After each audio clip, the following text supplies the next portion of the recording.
Afternoon students, कैसे हो आप सब। आज तो बहुत इजी होमवर्क था, चैप्टर भी हमारा इजी था, तो आई होप आपने एंजॉय किया होगा और सारे कंसेप्ट रिवाइज भी कर लिए होंगे। लेकिन ये अच्छी बात है कि कुछ स्टूडेंट्स या सारे ही स्टूडेंट्स प्रीवियस चैप्टर भी अपने साथ साथ रिवाइज कर रहे हैं, लेकिन उस चैप्टर पर या उसके डाउट्स पर हम लास्ट में आएंगे। लास्ट के अपना थोड़ा सा टाइम उस चैप्टर के लिए रखेंगे कि उसमें क्या इश्यूज हैं और कैसे उसे सॉल्व करना है। पहले हम फ्रेश माइंड से फुल एनर्जी के साथ अपने मैट्रिक्स चैप्टर को स्टार्ट करते हैं, ठीक है। ओके जी, गुड आफ्टरनून। रिचार्ज हो गया सबका? बैटरी चार्ज स्टार्ट करें हम अपना। एक प्रॉब्लम और आ रही है जो आज नेट की, जो इससे पहले क्लासेस हुई हैं उसमें भी आपने फेस की थी, तो उसके लिए मैं आपको यही बोलूँगी कि अगर इन केस बीच में कोई नेट इशू आता है और आप कुछ मिस करते हो या आपको लगता है कि मिस हो गया, तो मुझे अगर नोटिस में आएगा तो मैं रिपीट कर दूंगी। नोटिस में नहीं भी आता तो ये वीडियो जब यूट्यूब पे डल जाएगा तो आप उसको दोबारा देख लेना। फिर भी कोई इशू रह गया तो उसको हम रिपीट कर लेंगे।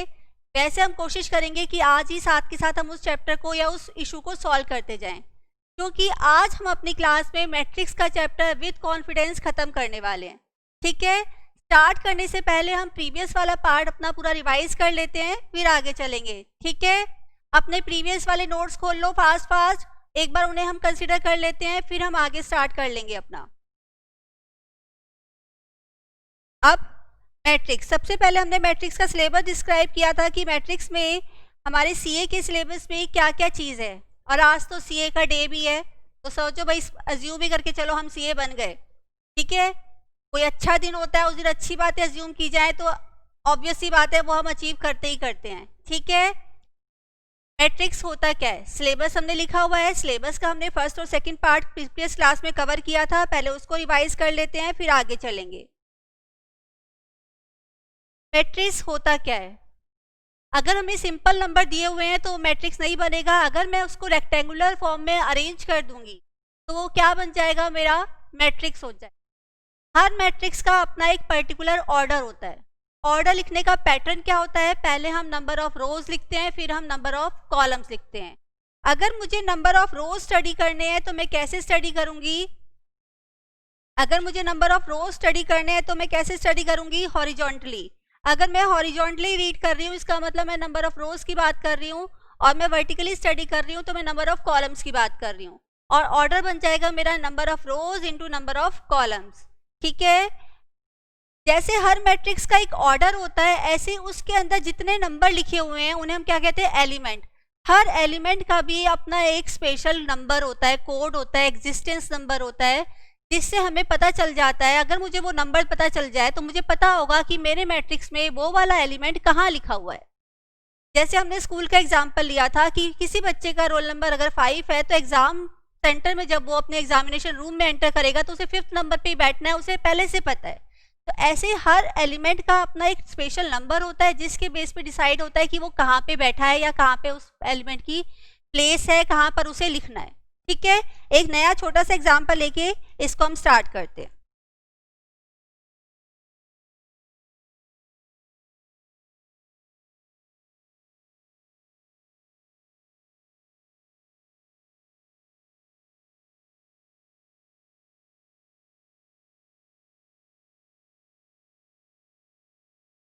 हर मैट्रिक्स को हम क्या करते थे, एक नाम देते थे, जिससे हम 2-3 मैट्रिक्स बताना है तो हमें फिंगर करके या पॉइंट करके या सिंबल बना के ना बताना पड़े। मैं मुंह से दूर से बोल के बता सकती हूँ कि मैं ए मैट्रिक्स की बात कर रही हूँ, मैं बी मैट्रिक्स की बात कर रही हूँ, तो हर मैट्रिक्स को हम एक नाम दे देते हैं। अब सपोज मैंने एक मैट्रिक्स लिखा 1 2 3 4 5 6 7 8 9 10 11 12, ये मैंने मैट्रिक्स लिखा है। मुझे इसका ऑर्डर पता लगाना है, जल्दी से मुझे इसका ऑर्डर बता दो कि इसका ऑर्डर है क्या। फास्ट मुझे चाहिए कि इसका ऑर्डर है क्या, जल्दी बताओ इसका ऑर्डर क्या है।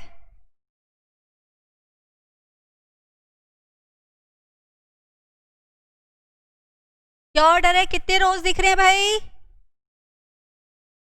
ये क्या हो जाएगा, रो 1 रो 2 रो 3 रो 4। रोज काउंट करनी है, रोने के लिए नहीं बोला है। जल्दी जल्दी बताओ कितने रोज हो गए, 4 कॉलम्स काउंट करो, कॉलम 1, कॉलम 2, कॉलम 3, कितने कॉलम्स हो गए? 3। तो इसका ऑर्डर क्या हो गया? 4 इंटू 3। अगर मुझे number of elements in A matrix का पता लगाना हो तो कितने मैट्रिक्स में एलिमेंट होंगे, कैसे काउंट करोगे? एक एक एलिमेंट पे फिंगर रख के काउंट करने वाले हो या कैसे काउंट करने वाले हो?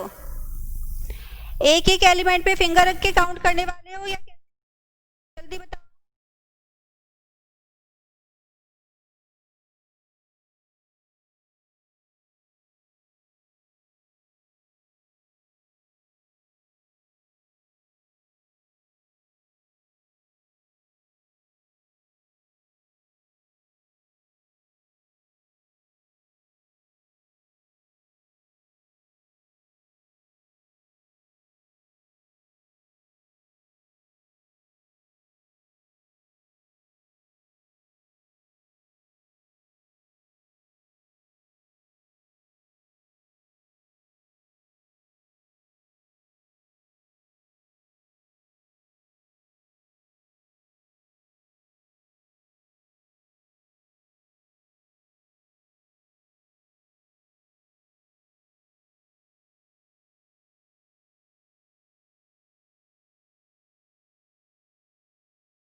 कॉलम्स हैं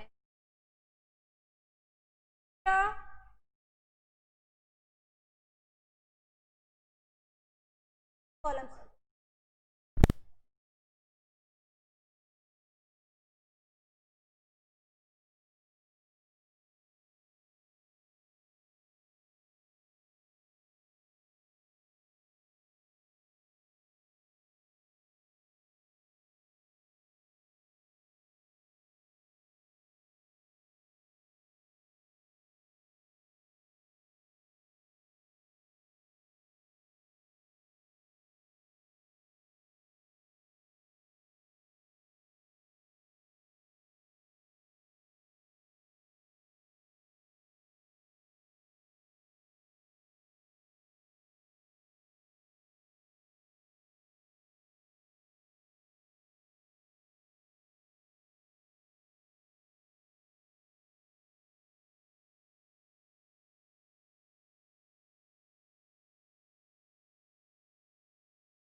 हेलो स्टूडेंट्स, कहीं गए तो नहीं? डॉक्टर के पास तो नहीं चले गए?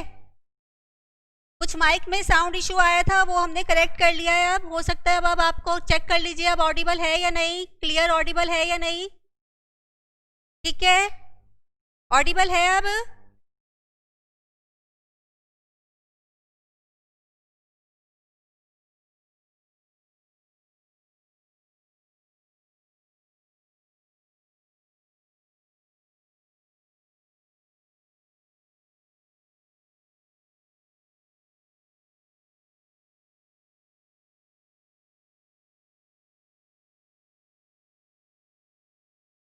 ठीक है, ऑडिबल है, क्लियर। आगे चलते हैं। हमने मैट्रिक्स किया कि मैट्रिक्स होता क्या है, rectangular arrangement of numbers. Her matrix का अपना एक ऑर्डर होता है, उस ऑर्डर के बेस पे हमें एलिमेंट पता चल जाते हैं। अगर हमें सेम एलिमेंट के हमें डिफरेंट मैट्रिक्स हमसे मांगे जाते हैं तो हम बता सकते हैं कि 12 एलिमेंट के बेस पे मैं कौन कौन से मैट्रिक्स लिख सकती हूँ। ठीक है, अब हमने बात की कि हर एलिमेंट का भी अपना एक स्पेशल नंबर होता है। हमने क्या कहा कि हर एलिमेंट का भी अपना एक स्पेशल नंबर होता है। ठीक है जी, तो अब एलिमेंट को हम किससे दिखाते हैं? स्मॉल ए से। तो मैंने स्मॉल ए लिख लिया उतनी बार जितने मेरे एलिमेंट थे, 12 टाइम्स। अब सारे ए हैं तो सारे ए तो अपना कोई स्पेशल एग्जिस्टेंस शो नहीं कर रहे, तो हर एलिमेंट का हम सबसे नंबर कैसे देंगे? ये फर्स्ट रो में लिखा है, फर्स्ट कॉलम में लिखा है। फर्स्ट रो में है, सेकंड कॉलम में है, फर्स्ट रो में है, थर्ड कॉलम में है। क्लियर? बाकी फिल करो आप मेरे साथ साथ। First row first column, first row second column, first row third column. ठीक है, अब सेकंड रो पे आ गए तो क्या बन जाएगा ये हमारा? Second row second column, second row first column, second row second column, second row third column, third row first column, third row second column, third row fourth column, fourth row first column, fourth row second column, fourth row third column. ठीक है, और order हमारा वही है 4/3। अब मुझे ये क्यों चाहिए? बिना लिखे भी तो काम चल रहा था, अब मुझे ये चाहिए क्यों? हम क्या करेंगे, हमसे एग्जाम में पूछा जाता है कि A31 बताओ क्या है, A42 बताओ क्या है, A14 बताओ, 14 तो है ही नहीं, A12 बताओ क्या है, ये मुझसे क्वेश्चन पूछेगा। तो मैं अपने मैट्रिक्स में ढूंढूंगी A31 कहाँ दिख रहा है, यहाँ, तो A31 यहाँ भी कहाँ दिखेगा, यहाँ पर। तो नंबर क्या हो गया मेरा? 7। फोर्थ रो में जाओ, सेकंड कॉलम पे जाओ, यहाँ रुक गए, नंबर क्या हो गया? 11। फर्स्ट रो में जाओ, सेकंड प्लेस पे रुक जाओ, नंबर क्या हो गया? 2। तो ऐसे हम हर एलिमेंट की वैल्यू पता लगा लेते हैं। ठीक है, इतना क्लियर है जी? इसको नोट कर लो, फिर हम टाइप्स ऑफ मैट्रिक्स एक बार फास्ट रिवाइज कर लेते हैं, फिर आगे चलेंगे। ये पुराने कंसेप्ट पे ही बेस्ड है, समझ लो। अगर कुछ भी लग रहा है नीट करने की जरूरत तो नीट कर लो, अदरवाइज हम ये सारा कुछ कर चुके हैं प्रीवियस क्लास में।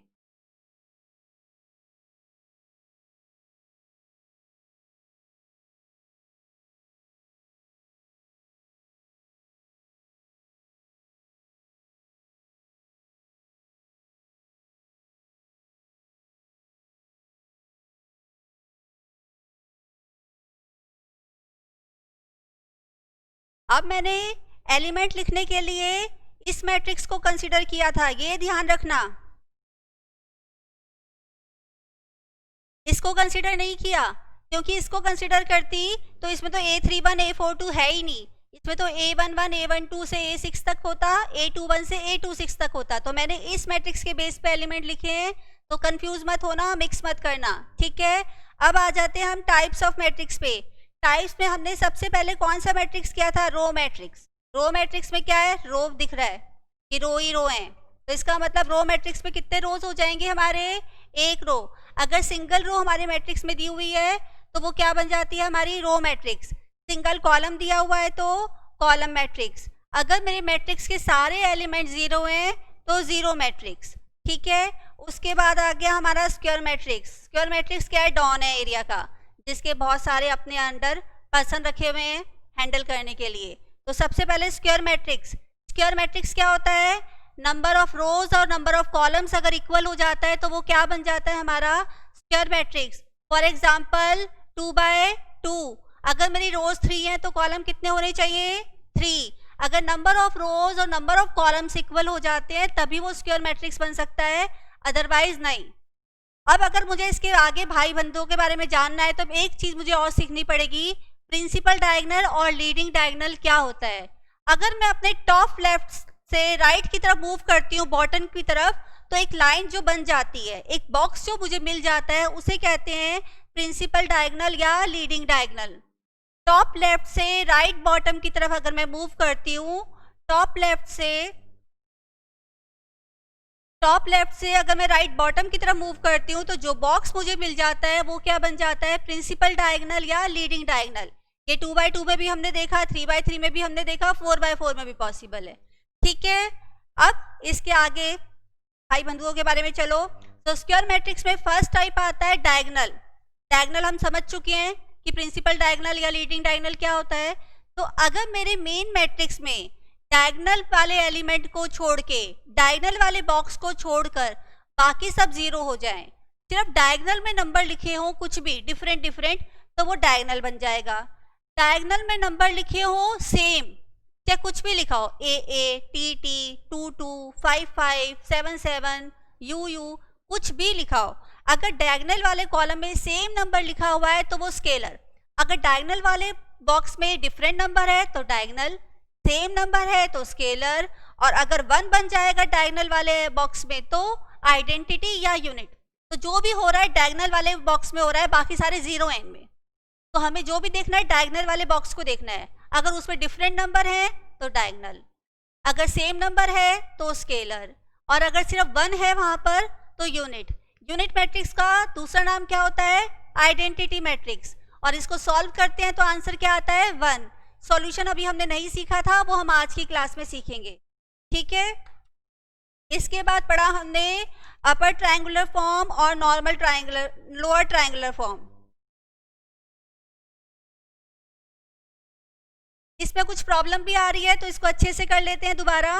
अपर ट्रायंगुलर फॉर्म में क्या होता है, पहले प्रिंसिपल डायगोनल वाला कंसेप्ट तो हमारा हमेशा रहेगा। जितने भी स्क्वायर मैट्रिक्स के हमने रिश्तेदार पढ़े हैं, भाई बहन पढ़े हैं, उन सब में सारा रूल प्रिंसिपल डायगोनल के बेस पे है।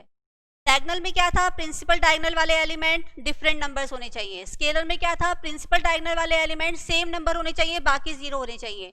आइडेंटिटी में प्रिंसिपल डायगोनल वाले एलिमेंट 1 होने चाहिए, बाकी सारे जीरो होने चाहिए। अपर ट्रायंगुलर में प्रिंसिपल डायगोनल के बिलो वाले, लिखा अपर है लेकिन बिलो वाले, उल्टा चलना है। प्रिंसिपल डायगोनल के बिलो वाले एलिमेंट जीरो होने चाहिए, बाकी कुछ भी हो हमें कोई फर्क नहीं पड़ता। इसी के बेस पे लोअर ट्रायंगुलर कर लो। लोअर लिखा है तो बात किसकी करेंगे, अपर की।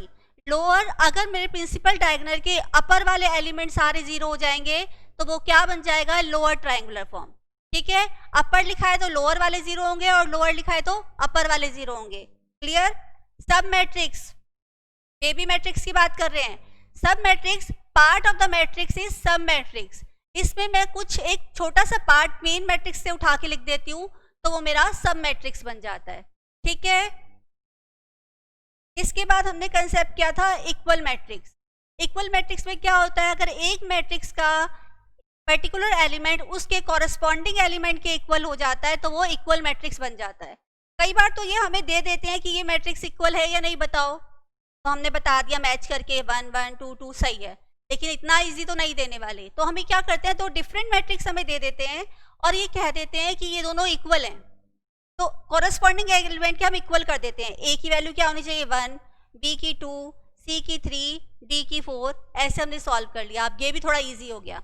ये क्या करते हैं, कुछ रिलेशन हमें दे देते हैं वेरिएबल्स में और उन वेरिएबल्स की हमसे वैल्यू मांग लेते हैं। जैसे x + y की वैल्यू 2 आ गई, x - y की वैल्यू 5 आ गई। इनको मैंने सिंपली सॉल्व कर लिया, x y की वैल्यू निकाल दी और अपना आंसर बता दिया। ठीक है, इक्वल मैट्रिक्स के लिए आपको यही ध्यान रखना है, order of both the matrices should be same. Equal का रूल तभी लग सकता है जो दो मैट्रिक्स हमें इक्वल में दिए हुए हैं उन दोनों का ऑर्डर सेम होना चाहिए। ऑर्डर डिफरेंट होगा तो इक्वल का रूल हम नहीं लगा पाएंगे। ठीक है, अब इक्वल मैट्रिक्स में एक एग्जांपल ले लेते हैं जिसमें हमारा ऑर्डर इक्वल ना हो, सेम ना हो और इक्वल मैट्रिक्स का कंसेप्ट दिया हुआ हो, तब क्या प्रॉब्लम आती है। मैं ये कहती हूँ कि ABCDEF और यहाँ मैंने लिखा 1 2 और ये मुझे कंसेप्ट दिया हुआ है कि मैट्रिक्स इक्वल है। लग रहा है भाई कंपेयर ही तो करना है। अभी इसी कंपेयर करते हैं तो A की वैल्यू 1, B की वैल्यू 2, C की क्या आएगी, यहाँ तो कुछ था ही नहीं, D की वैल्यू 3, E की वैल्यू 4, अब F की क्या वैल्यू आएगी, यहाँ तो कुछ है ही नहीं। तो इसलिए दोनों मैट्रिक्स का ऑर्डर सेम होना चाहिए, इक्वल मैट्रिक्स की ये कंडीशन है। जनरली मैट्रिसेस में जो हमें क्वेश्चंस आते हैं ना वो कंडीशन पे बेस ज़्यादा आते हैं, क्योंकि फुल फ्लेज अगर वो सॉल्व करवाने लग जाते हैं प्रॉपर क्वेश्चन तो टाइम लग जाता है। तो हमें कंडीशंस ज़्यादा फोकस करनी है कि कंडीशन क्या थी, उस कंडीशन के बेस पे ही हमें ज़्यादातर क्वेश्चन आते हैं एग्जाम में, जो भी हम क्लास में भी करेंगे तो और बेटर क्लियर हो जाएंगे आपको। तो कंडीशन हमेशा माइंड में होनी चाहिए आपकी। कंसेप्ट बहुत ईजी है लेकिन कंडीशंस माइंड में नहीं होगी तो आप MCQ करते टाइम कंफ्यूज हो जाओगे। तो इक्वालिटी के लिए ज़रूरी है, यहाँ स्क्वायर की बात नहीं हो रही, ऑर्डर सेम होना चाहिए। ये 3/3 है तो ये भी 3/3 होना चाहिए था, या ये 3/2 है 2/3 है तो ये भी 2/2 होना चाहिए था। अगर ये 2/2 दिया हुआ है और ये 2/3 तो ये वाला कंसेप्ट इक्वल का पॉसिबल ही नहीं है, पॉसिबल है ही नहीं। और अगर पॉसिबल नहीं है, वैल्यू मांगी गई है तो वैल्यू कैसे निकाल दूंगी मैं। ठीक है, फर्स्ट पार्ट और सेकंड पार्ट क्लियर हो गया, कोई प्रॉब्लम तो नहीं। चलिए आगे स्टार्ट करते हैं। फर्स्ट पार्ट और सेकंड पार्ट हमने सिलेबस का कर लिया, थर्ड पार्ट क्या था हमारे सिलेबस का,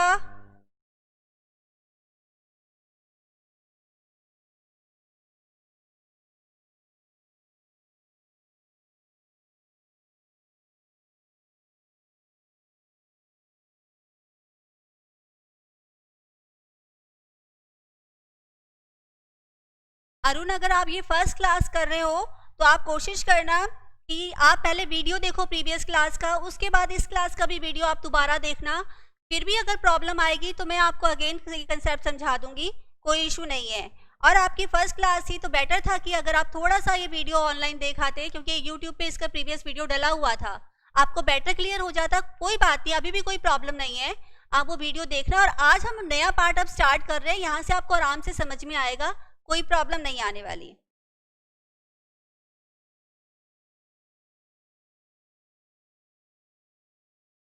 साक्षी आज तो मैंने कुछ करवाया ही नहीं, आप लिखने क्या वाले थे, आज तो अभी मैंने पुराना ही एक्सप्लेन किया है। क्या पार्ट लिखना था आपको, आप मुझे बताओ, मैं वो पार्ट आपको शो कर दूंगी। आज तो अभी हमने कुछ किया ही नहीं क्लास में।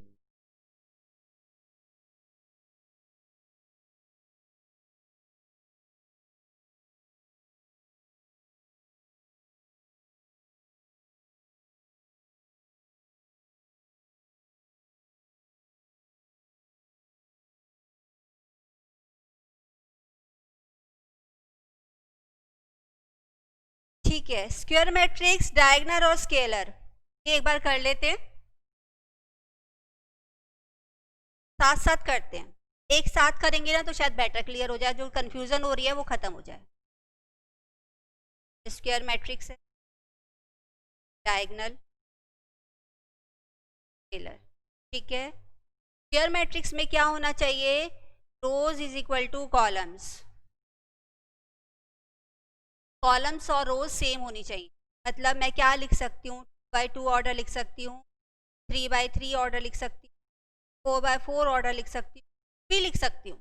मेन कंडीशन है कि मेरे जो नंबर ऑफ रोज और कॉलम्स हैं वो सेम होने चाहिए। ठीक है, जैसे 2/2 में लिखा मैंने 1 2 3, ठीक है क्लियर। कुछ 2/2 का लिख दिया, अब मुझे 3/3 का लिखना है तो मैं लिख रही हूँ ABCDEFGHI। ठीक है, ऐसे हम किसी भी ऑर्डर का लिख सकते हैं। कंडीशन क्या है कि 2 रोज और कॉलम सेम होने चाहिए। जनरली हमारे कोर्स में 2/2 और 3/3 है, 4/4 भी बहुत एक्सेप्शनल क्वेश्चन माना जाता है, क्योंकि वही है वो टाइम ले लेगा आगे जब हम मल्टीप्लिकेशन करते हैं या सिंप्लीफाई करते हैं। ठीक है, डायगोनल, डायगोनल मैट्रिक्स के लिए सबसे पहले आपको लीडिंग डायगोनल सीखना पड़ेगा। सपोज मैं ये भी एक स्क्वायर मैट्रिक्स का एग्जांपल है, पहले तो ये देख लो कि ये भी स्क्वायर होना ज़रूरी है। पहले मैंने एक 2/2 का एग्जांपल लिया, अपने टॉप लेफ्ट से बॉटम की तरफ एक बॉक्स बना लिया जिसे मैंने बोला प्रिंसिपल। ठीक है, अब मैं ये कह रही हूँ डायगोनल मैट्रिक्स में सिर्फ डायगोनल एलिमेंट ही 4 तो टोटल ही थे, 2/2 में तो टोटल 4 ही तो एलिमेंट होने वाले हैं। जो प्रिंसिपल डायगोनल वाले एलिमेंट हैं सिर्फ वो एग्जिस्ट करेंगे, बाकी सारे मेरे ज़ीरो हो जाएंगे, तो वो डायगोनल मैट्रिक्स बन गया। एक एग्जांपल और ले लेते हैं हम 3/3 का। हमने क्या किया, अपना प्रिंसिपल डायगोनल बना लिया, ठीक है। 3/3 में 9 एलिमेंट होते हैं, 9 डॉट्स लगा लो।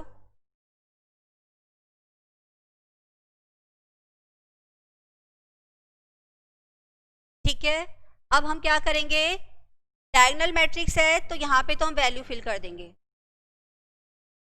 अच्छी लगे 1 2 3 ABC UVW XYZ कुछ भी लिखो।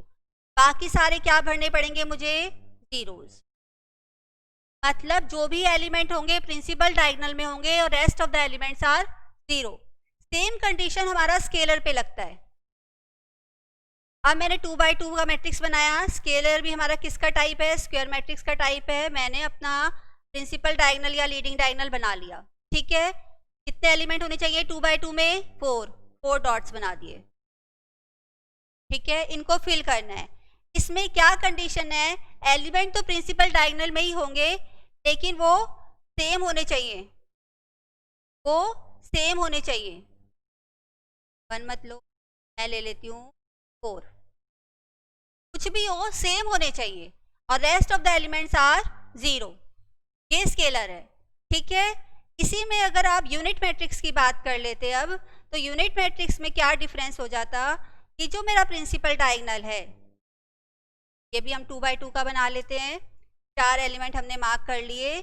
इसमें हमारा प्रिंसिपल डायगोनल के एलिमेंट 1 ही होने चाहिए, कुछ और नहीं हो सकते, वो यूनिट मैट्रिक्स बन जाएगा। यूनिट का मतलब क्या होता है, 1, तो इसको आंसर करते हैं तो 1 आता है। इसको हम आई से भी शो कर सकते हैं क्योंकि इस मैट्रिक्स को आइडेंटिटी मैट्रिक्स भी बोलते हैं, ठीक है जी, क्लियर। अब इस पार्ट में से ये टाइप की कंफ्यूजन को दूर करने के लिए अगर लिखना है तो एक बार नोट कर लो यहाँ से, फिर हम आगे करेंगे। और थोड़ा एनर्जी बढ़ाओ, बैटरी चार्ज अच्छे से कर लो, फुल बैटरी चार्ज होगी तो बहुत अच्छे से और अच्छे से समझ में आएगा।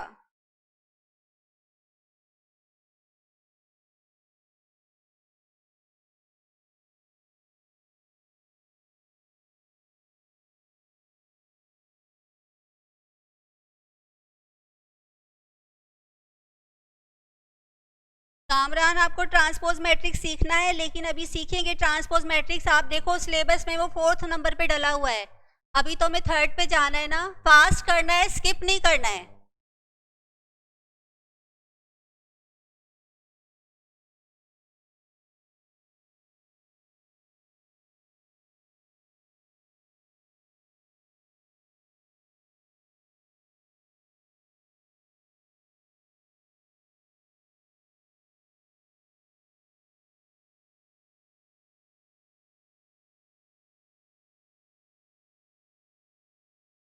ठीक है, नोट हो गया, कोई प्रॉब्लम तो नहीं है। स्टार्ट करें अपना 3rd सेक्शन। 3rd सेक्शन बताओ, हमारे सिलेबस का 3rd पार्ट क्या था। अब हमें क्या स्टार्ट करना है, हमने डेफिनेशन कर ली, टाइप्स कर ली, टाइप्स अच्छे से कर ली, 2-2 बार कर ली, ठीक है। अपना होमवर्क का टाइम भी बचा लिया, क्लास में होमवर्क भी कर लिया, स्मार्ट तो हो गए हो। और आज मुझे आपको स्मार्ट स्टडी पर ही लेके जाना है, धीरे धीरे स्मार्ट स्टडी पे लेके जाऊंगी और क्लास के एंड तक आपको अच्छे से एक्सप्लेन करूंगी, ठीक है। क्योंकि स्मार्ट स्टडी वो स्टडी होती है जो हमें परफेक्ट बनाती है, कॉन्फिडेंट बनाती है। कई बार क्या करते हैं हम लोग, चैप्टर को लेके बैठे रहते हैं, क्वेश्चन करते रहते हैं। अगर हमने अच्छा इस पे 5-6 घंटे लगा दिए, एक एक चीज़ हम एक एक स्टेप लिख रहे हैं, एक एक चीज़ कर रहे हैं, तो हम शायद कॉन्फिडेंस आ जाएगा या मास्टर बन जाएंगे। लेकिन एक स्मार्ट स्टडी भी होती है जो पढ़ने का हमारा तरीका ही बदल देती है, और उसमें क्या होता है, हम अपना कंसेप्ट बेटर क्लियर कर लेते हैं, फास्ट प्लस एडिशनल स्टडी भी कर लेते हैं। पढ़ाई कम नहीं करनी। स्मार्ट स्टडी का मतलब ये नहीं है कि 2 की जगह 15 मिनट पढ़ो, 2 घंटे पढ़ने की बजाय।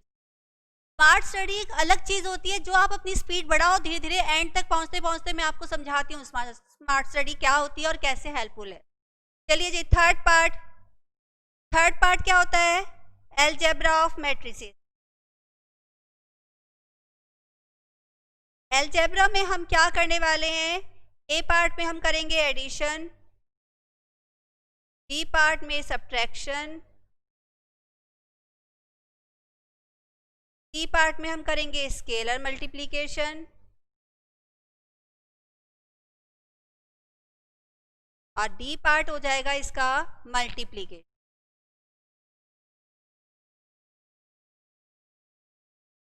ठीक है, 4 चीजें हमारी अलजेब्रा और मैट्रिसेस में कवर होंगी। पहले हम फर्स्ट और सेकंड पार्ट इसका उठा रहे हैं, अलजेब्रा का addition and subtraction.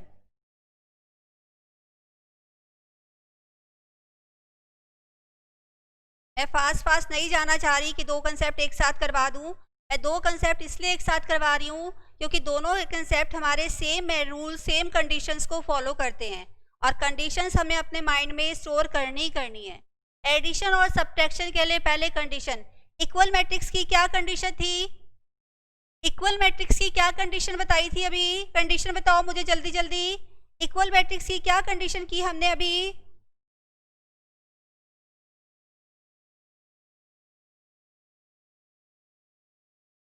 Equal matrix की कंडीशन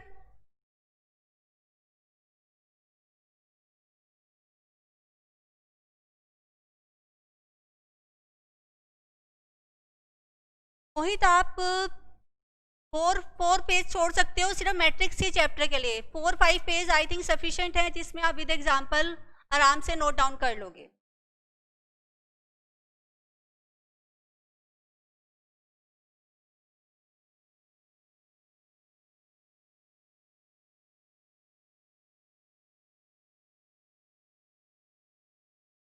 इन्वर्स की, वो एक स्टूडेंट मुझसे इन्वर्स की पूछ रहा है, तो इन्वर्स हमारे सिलेबस में है, लेकिन आप लोगों को जिनको भी इन्वर्स पता है उन्हें पता है अगर इन्वर्स निकालना है तो एडजॉइंट निकालना पड़ेगा, डिटर्मिनेंट ऑफ ए निकालना पड़ेगा, डिवाइड करना पड़ेगा और प्रॉपर इतना बड़ा वाला आंसर लिखना पड़ेगा।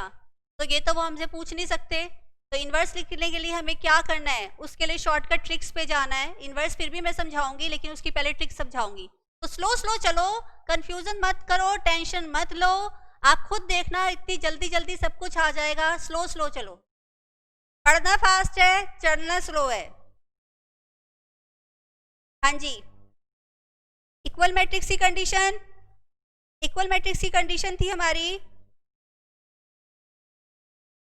रोज and the order of the matrices be same. Condition मैंने सेम लिखी है, लेकिन ये चीज ध्यान देना, वहां पे इक्वल में क्या था, 2 चीजें थी, 2 ही मैट्रिक्स थी, लेकिन यहाँ पर 2 और 3 हो सकते हैं। अगर मुझे 1 + 2 कहा जाए तो मैंने कर दिया, अगर 1 + 2 + 5 कहा जाए तो भी तो मैं कर सकती हूँ, 1 + 2 - 5 कहा जाए तब भी तो मैं कर सकती हूँ। तो प्लस माइनस में 2 या 2 से ज्यादा मैट्रिसेस पॉसिबल हैं। प्लस माइनस में 2 और 2 से ज्यादा मैट्रिसेस पॉसिबल हैं, लेकिन कंडीशन वही है कि उनका ऑर्डर सेम होना चाहिए। Order of the matrices should be same, तभी हम प्लस माइनस का रूल लगा सकते हैं, अदरवाइज नहीं लगा सकते। ठीक है, अब मुझे एक मैट्रिक्स लिखा है ए, एक मैट्रिक्स दिया हुआ है ए बी सी डी, एक मैट्रिक्स मुझे बी दिया हुआ है 1 2, निकालना है ए प्लस बी। ठीक है, ए प्लस बी निकालूंगी तो क्या आएगा, जैसे इक्वल का रूल था, हर एलिमेंट में उसके कॉरेस्पॉन्डिंग एलिमेंट के इक्वल रख दो। अब मैं एडिशन कर रही हूँ तो इक्वल तो नहीं रख सकती ना, हर एलिमेंट में उसके कॉरेस्पॉन्डिंग एलिमेंट को प्लस कर दो। a + 1 b + 2 + 3 d + 4। ठीक है, अब मैं मुझसे a + b क्वेश्चन में नहीं मांगा हुआ, मुझसे तो b + a मांगा हुआ है। भाई b + a भी निकाल लेते हैं, जब हमें a और b दिया हुआ है तो b + a भी निकाल सकते हैं। 1 + a + b 3 + c 4 + d। अब एक स्टूडेंट कहता है मैम मुझसे मेरे पेपर में प्लस का क्वेश्चन नहीं आया था, मेरे पेपर में माइनस का क्वेश्चन आया था। चलो भाई माइनस भी निकाल लेते हैं, a - 1 - 1 -2 -3 d - 4। अब अगर b - a आया, माइनस ए भी निकाल लेते हैं, 1 - a 2 - b - c।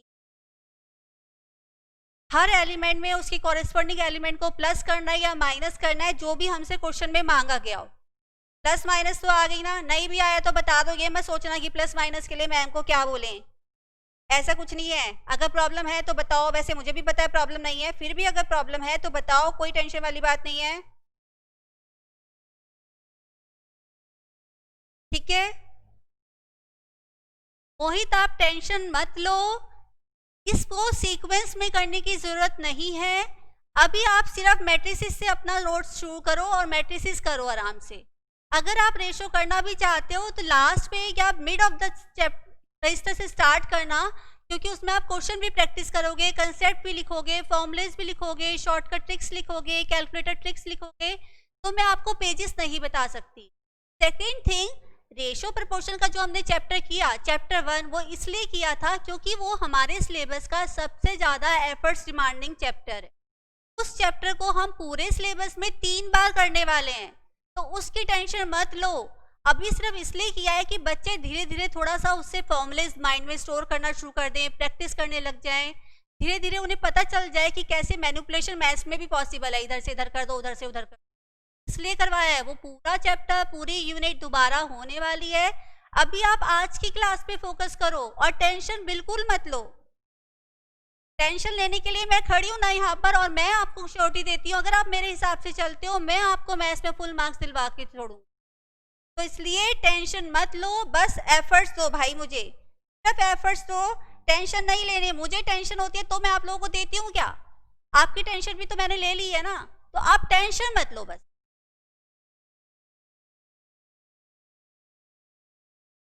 हाँ जी, a plus B, B plus A निकाल लिया, a minus B, B minus A निकाल लिया, प्लस माइनस समझ में आ गया, ठीक है। अब यहाँ मैंने ये सब कुछ क्यों किया बच्चों वाला काम? इसलिए किया कि यहाँ से हमारे पास एक और कंडीशन आई।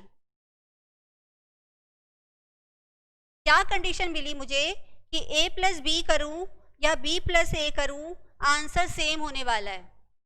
मतलब अगर मुझसे a प्लस बी मांगा गया है और मैंने क्वेश्चन में b प्लस ए सॉल्व किया हुआ है किसी पार्ट में, तो उसी के बेस पे मैं इसका आंसर भी लिख सकती हूँ, मुझे दोबारा कैलकुलेट करने की ज़रूरत नहीं है। या एज इट इज़ मुझे एक MCQ आया हुआ है, ये पूछा गया है ये ट्रू है या नहीं है, it is correct, it is false, it is printing error, it's -1, कुछ भी ऐसी ऑप्शन मुझे दी गई हैं, तो मैं उस ऑप्शन को टिक कर पाऊँ, ठीक है। इसका ये क्या बोलते हैं हम इसको, 2 कंडीशन हमें देता है। एक कंडीशन तो ये हो गई, दूसरी कंडीशन, अगर मैंने a माइनस बी निकाला और b माइनस ए निकाला तो ये कहीं से भी मुझे सेम नहीं दिख रहा, डिफरेंट है। a minus B, B minus A के इक्वल नहीं होता। लेकिन अगर मैं सिंपल मैथ्स का रूल लगाती हूँ तो a माइनस बी इक्वल होता है माइनस बी माइनस ए के। इस पूरे में से मैं माइनस कॉमन लूंगी तो सेम बन जाएगा, इस ब्रैकेट में से माइनस कॉमन लिया तो वो हमारा क्या बन गया, सेम बन गया। इसका मतलब दोबारा लिख लेते हैं, a माइनस बी माइनस,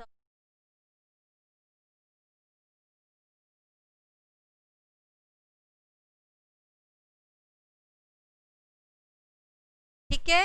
ये वाला पार्ट नोट कर लो। एडिशन सब्ट्रैक्शन की कंडीशन हाईली फोकस होनी चाहिए, डबल ट्रिपल फोर जितनी लाइनें लगानी है लगा दो।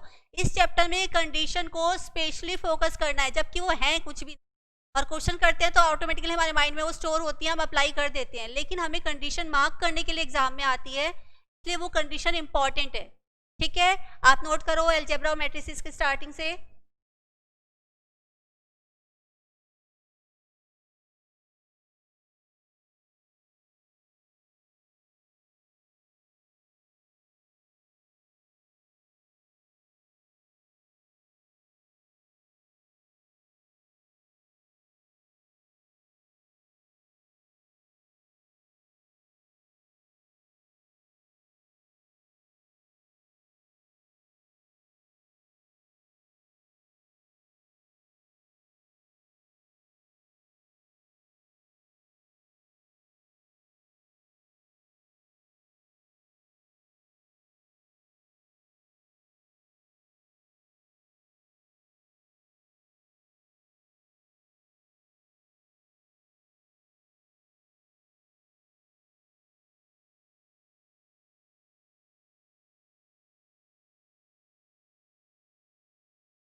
Thank you, thank you Mohit.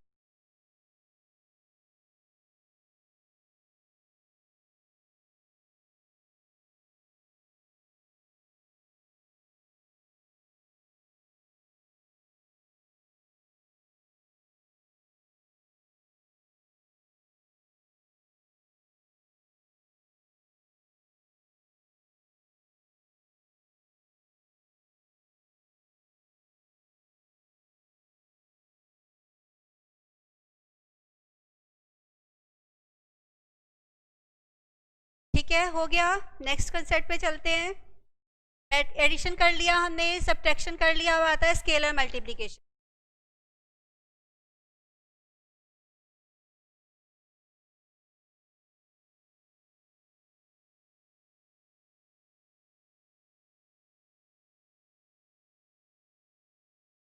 Scalar multiplication के लिए सबसे पहले मुझे वर्ड समझना है स्केलर।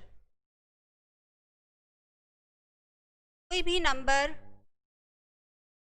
या कोई भी कांस्टेंट तो हम स्केलर बोल देते हैं। जैसे मुझे 5 दिया हो, 20 दिया हो, ये नंबर हमारा स्केलर बन जाए। ए दिया हो, के दिया हो, तो ये सब कांस्टेंट भी मेरे स्केलर बन जाएंगे। ठीक है, इसका क्या कंडीशन होती है? All elements of matrix B multiplied by same scale. जिस स्केलर से मैं मल्टीप्लाई करना चाहती हूँ पूरे के पूरे मैट्रिक्स को उस स्केलर से मल्टीप्लाई कर दूंगी। ये कैसे हुआ? अगर मैं एग्जांपल लेती हूँ, ए मुझे दिया हुआ है ए बी सी डी। मैं ए बी सी डी इसलिए लेती हूँ कि 1 2 3 4 लूंगी और मैं उसे 5 से मल्टीप्लाई करूंगी तो आपको क्लियर नहीं होगा। अब सपोज मुझसे 5a मांगा गया है, ठीक है, 5a मुझसे मांगा गया है, तो 5 को मेरा क्या बन गया? स्केलर। ए मैट्रिक्स तो मुझे दिया हुआ था। अब मैं 5 से क्या करूंगी? इस पूरे मैट्रिक्स को मल्टीप्लाई कर दूंगी। ठीक है, अब मुझे एक मैट्रिक्स दिया हुआ है बी, मैट्रिक्स दिया हुआ है मुझे 3 4 5, ठीक है, और मुझसे मांगा गया है के बी। के मेरा क्या बन गया? स्केलर। अब के 3 के 5 के, हर एलिमेंट को हम उस स्केलर से मल्टीप्लाई कर देते हैं तो ये बन जाता है स्केलर मल्टीप्लिकेशन। है ना इजी सा? नोट करो। उसके बाद हम मैट्रिक्स के मेन पार्ट पे चलते हैं, मल्टीप्लिकेशन।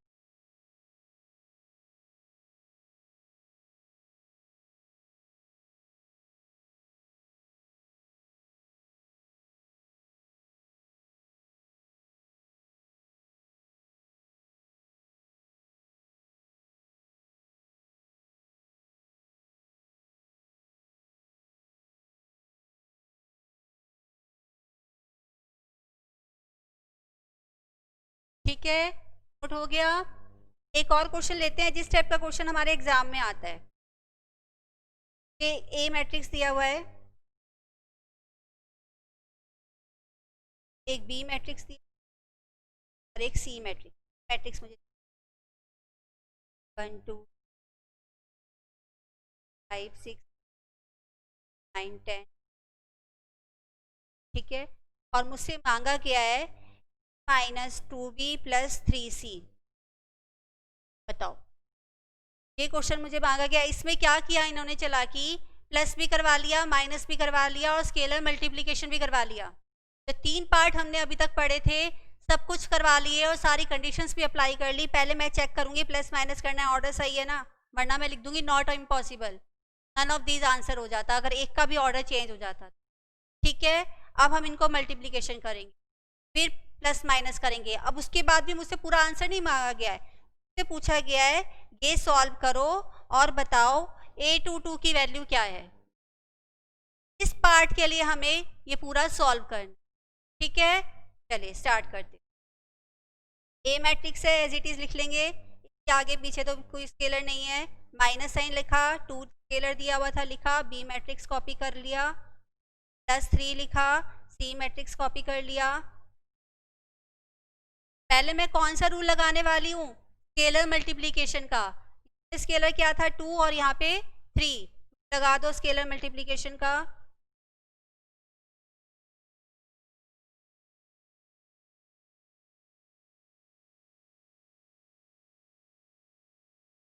ठीक है, अब हमें क्या करना है, कॉरस्पॉन्डिंग वैल्यूज लेनी है। इसकी मैंने फर्स्ट रो के फर्स्ट कॉलम की वैल्यू ली, इसकी भी ये ले ली और इसका भी 27। इन सबको जो भी प्लस माइनस इन्होंने हमें करने के लिए बोला है वो कर लेंगे और आंसर निकाल देंगे। करो स्टार्ट।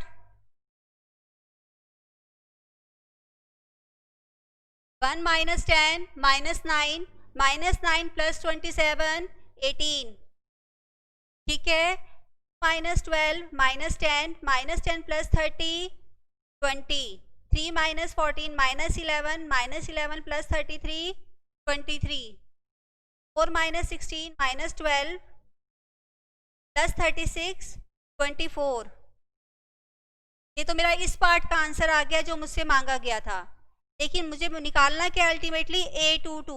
A22 की वैल्यू बताओ मेरे क्वेश्चन में क्या है, इसको कॉपी भी करो और A22 की वैल्यू मुझे बताओ क्या वैल्यू है A22 की जो मुझसे मांगी गई है।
हाँ, एक इशू जो मैंने अभी पढ़ा वो मुझे ये लग रहा है कि वीडियो पॉज हो गई थी, तो हम स्केलर मल्टीप्लिकेशन का कंसेप्ट दोबारा कर लेते हैं। फिर मुझे इसका आंसर लेकिन आप लोगों से ही चाहिए, मैं इसका आंसर नहीं देने वाली हूँ, और अगर आप लोगों ने नहीं दिया मुझे आंसर तो मैं इसको यहीं पे छोड़ के आगे चलने वाली हूँ।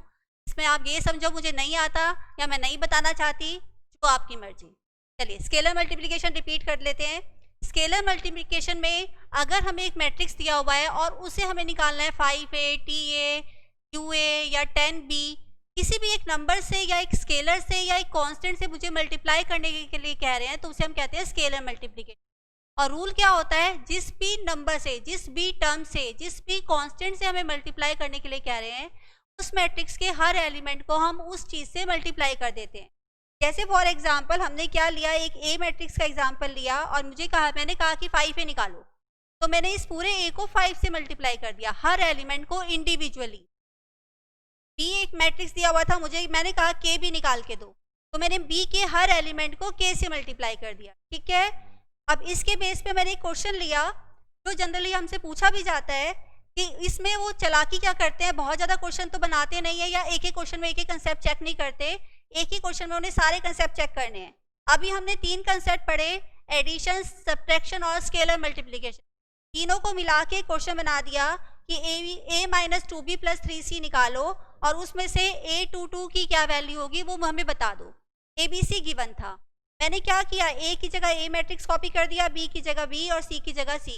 सिंप्लीफाई किया, पहले स्केलर मल्टीप्लिकेशन का रूल लगाया, कॉरस्पॉन्डिंग एलिमेंट को प्लस माइनस करती गई, जो भी साइन था, ये मेरा आंसर आ गया। अब इसमें से A22 की वैल्यू मुझे निकालनी है, तो वो कैसे निकालेंगे?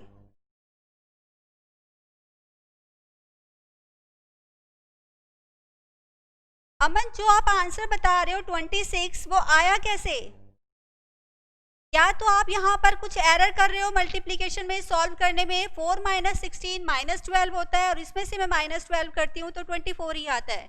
26 तो हमारे क्वेश्चन का पार्ट ही नहीं है, तो 26 आंसर नहीं आ सकता, 24 ही आएगा।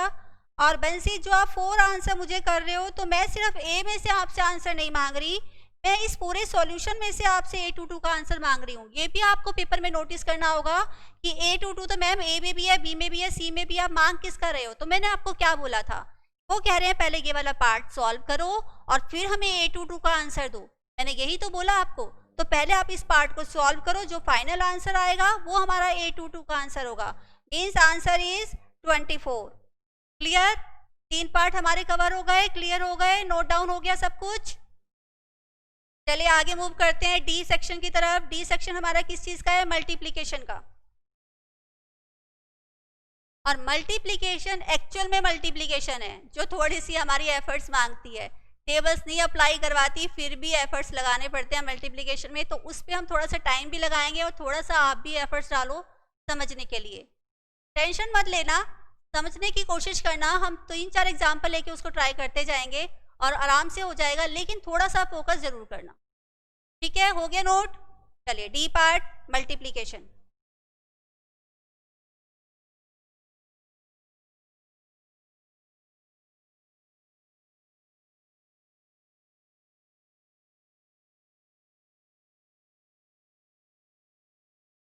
अब मैट्रिक्स छोटा चैप्टर है, इजी चैप्टर है, इसलिए इन्होंने कंडीशन का बोझ हमारे सर पर डाला हुआ है, जिसको हम कहीं से भी डिनाई नहीं कर सकते। चाहे मुझे अप्लाई करते टाइम वो समझ में आ जाएगी, लेकिन कंडीशन बहुत इंपॉर्टेंट है। हमें कंडीशन के बेस पे ही अपने एमसीक्यू को टिक करना है। तो मल्टीप्लिकेशन भी बिना कंडीशन के नहीं हो सकता। तो मल्टीप्लिकेशन की कंडीशन क्या है? Number of rose in first column, first matrix be equal to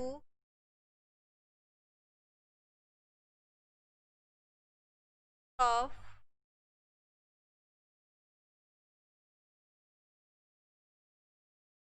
number of columns first matrix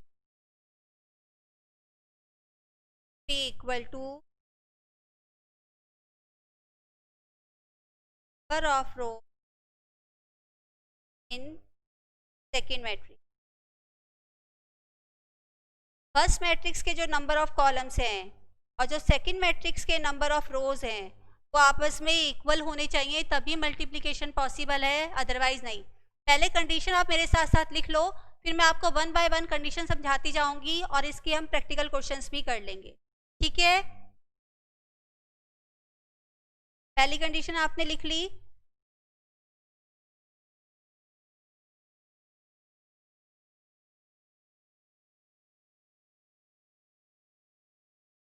हाँ, अब मैं कहती हूँ फॉर एग्जांपल, मैंने आपको बोला कि मुझे ए बी निकाल के दो। ठीक है, ए बी मुझे चाहिए। ए मैट्रिक्स और बी मैट्रिक्स, दो मैट्रिक्स ये मुझे दी। ए मैट्रिक्स है, ये बी मैट्रिक्स। इस मैट्रिक्स का मैंने ऑर्डर लिया 3/2 और इसका ऑर्डर लिया मैंने 2/4। अब कंडीशन चेक करनी, इस मैट्रिक्स के नंबर ऑफ कॉलम्स और इस मैट्रिक्स के नंबर ऑफ रो सेम होने चाहिए, तभी मल्टीप्लिकेशन पॉसिबल है। सेम होंगे तो ये कैंसिल हो जाएंगे और ए बी का जो मैट्रिक्स है उसका ऑर्डर क्या आएगा मेरा, जो बच गया 3/4। ठीक है, ये तो मैंने आपसे ए बी मांग लिया था। अब मैं दूसरा पोर्शन कहती हूँ बी ए निकाल के दो इसी ऑर्डर को लेके। बी का ऑर्डर क्या है 2/4, ए का ऑर्डर क्या है 3/2। अब बताओ मल्टीप्लिकेशन पॉसिबल है या नहीं? अगर नहीं है तो क्यों नहीं है, बताओ, आंसर करो। बी ए में सॉल्व कर सकती हूँ या नहीं? ये इन्होंने मुझे क्वेश्चन दिया मेरे एग्जाम में, ये बी मैट्रिक्स है जिसका ऑर्डर 3/4 है, एक ए मैट्रिक्स है 3/2 है, मल्टीप्लाई करो। या तो मैं बिना कंडीशन देखे, बिना कुछ सोचे सोचे क्वेश्चन करने लग जाऊँ, हाँ क्वेश्चन आ गया भाई जल्दी जल्दी करो, जल्दी जल्दी करो, टाइम बचाना है, या तो मैं वो करने लग जाऊंगी, या मैं क्या करूंगी, कंडीशन चेक करूंगी कि मैं मेहनत करने जा रही हूँ, खटा पीटी कर रही हूँ, पेन चला रही हूँ, पहले देख तो लूँ मल्टीप्लिकेशन हो भी सकती है या नहीं। ठीक है, अब ये बताओ बी ए पॉसिबल है या नहीं है?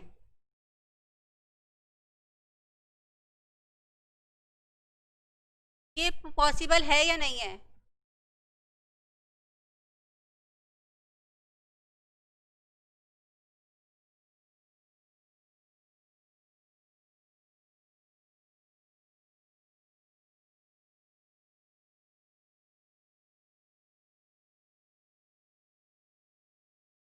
अभी मैं आपका डाउट लेती हूँ कि आपको कहाँ कंफ्यूजन हो गई है, मुझे क्लियर है, मैं अभी बताऊंगी। पहले हम ये वाला पार्ट कर लेते हैं, अदरवाइज दोनों फिर दोबारा से मिक्स हो जाए। हाँ जी, बताओ बीए पॉसिबल है या नहीं है? आंसर दो इसका मुझे।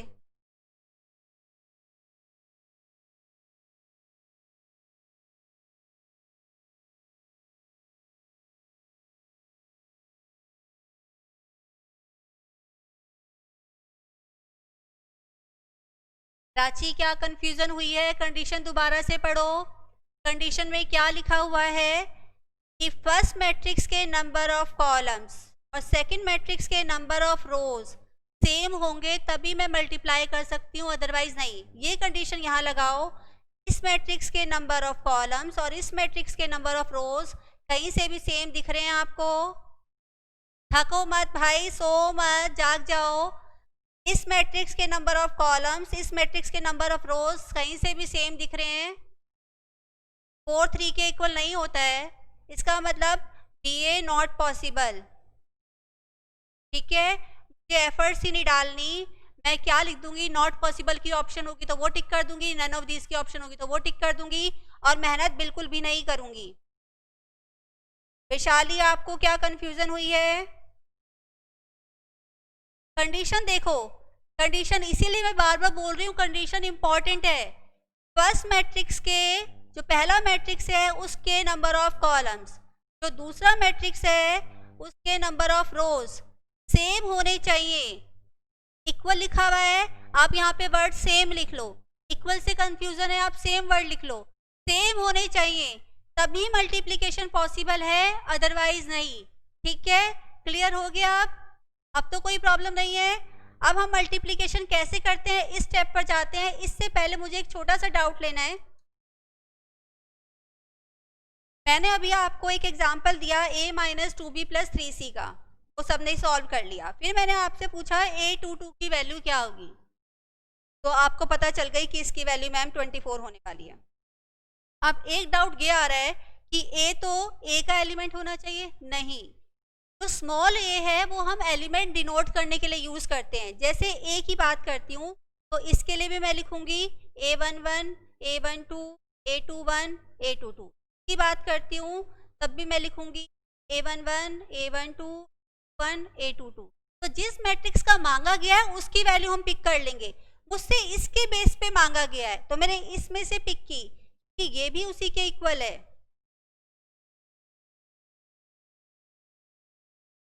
स्मॉल a का मतलब ये नहीं है कि वो a को ही डिनोट कर रहा है। b है तो स्मॉल b से लिखेंगे, c है तो स्मॉल c से लिखेंगे, तो इसके लिए तो abc तीनों लिखने पड़ जाएंगे। ऐसा नहीं है, कोई भी स्मॉल अल्फाबेट में यूज कर सकती हूँ। a लिखा है, मैं यहाँ पर अगर सपोज b22 लिख देती तो भी उसका आंसर 24 ही होने वाला था। कोई भी स्मॉल अल्फाबेट में डिनोट कर सकती हूँ। स्मॉल अल्फाबेट मतलब एलिमेंट ऑफ अ मैट्रिक्स, जो जिसका भी मांगा जाए, और स्मॉल कैपिटल मतलब होल मैट्रिक्स, पूरे मैट्रिक्स का नाम दिया हुआ है। ठीक है,